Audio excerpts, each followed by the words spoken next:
আজি আজি যে পশিনি মু কাই পশিবি 6 মাস রানি তো কথা কিছু শুনা এইটি আসলে পঠেবে নাগপাড়ু গনে পঠেবে মেঢা খাই ଆଉ ଏକ୍ସଟ୍ରା ପଇସା ପତ୍ର କିଛି ମାଗୁଥିଲେ କି ନା କିଛି କହିନାହାନ୍ତି ନା ଯେମାନେ ତାଙ୍କ ଯାଇଥିଲେ ଯୋଉ ରିପେୟାର ପାଇଁ ଯାଇଥିଲେ ଷ୍ଟାଫ ଯାଇଥିଲେ ମାଗୁଥିଲେ କି ଥରେ ଇନକ୍ୱାରି ଗଲା ହଁ ଏକଲାର ଗଲା ମୁଁ ଥିଲା ବେଳେ ଗଲା ନାଇଁ ଜମାରୁ ମୁଁ କହିଲି ସାର୍ ଆପଣ କ'ଣ ମାନେ ଇନକ୍ୱାରି କରୁଛନ୍ତି ମୁଁ କିଛି ଜାଣିପାରୁନି ଯଦି ଇନକ୍ୱାରି କଲେ ମୋତେ ଡାକନ୍ତୁ ଅଫିସକୁ ଡାକିଲେ କହିଲେ ହଉ କିଛି ଦିନ ରୁହ ଆଉ ଏଇନା ଭିଡ଼ରେ ଅଛି ଆମେ ଆଉ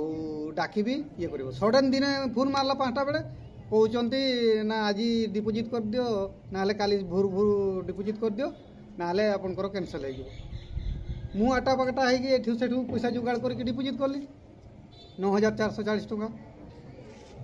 ପ୍ରମାଣ ଅଛି ଡେଟ୍ ଦେଇଦେଲେ 4 ତାରିଖ ଆପଣ ଯୋଉ ପଇସା ଦେଇଥିଲେ ଆପଣଙ୍କ ପାଖରେ ପ୍ରମାଣ ଅଛି ଅଛି ଆଚ୍ଛା ସବୁ ରଖାଇଛି କମ୍ପ୍ଲେନ୍ ଦେଇଥିଲି ଯେଉଁ ସାଦା କାଗଜରେ କହିଲେ ସାଦା କାଗଜରେ ଲେଖିକି ଦିଅ ସେଇଟାର ବି କପି ରଖିଛି